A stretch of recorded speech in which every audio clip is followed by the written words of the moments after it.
5 10 ఇస్తా, లేదంటే ఏం పిక్తావురా? ఏరా ఎర్రి పప్ప, ఎటువంటి కష్టం పడకుండా అసలు ఏ క్వాలిఫికేషన్ లేకుండా మీ నాన్న ఉన్నోడని ఒకే ఒక్క కారణంతో చెమట కూడా పట్టకుండా స్టేట్గా వెళ్ళి ఎండి సీట్లో కూర్చున్నా నీకే అంటే పొగరుంటే,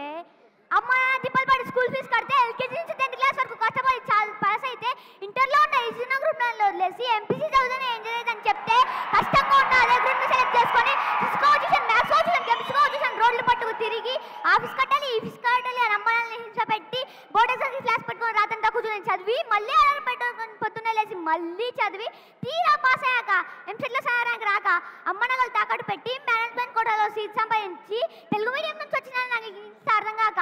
ఫస్ట్ ఇయర్ నుంచి 4th ఇయర్ వరకు ఉన్న అరియర్స్ అన్ని 4th ఇయర్లోనే క్లియర్ చేసి ఈ సొసైటీలోకి వస్తే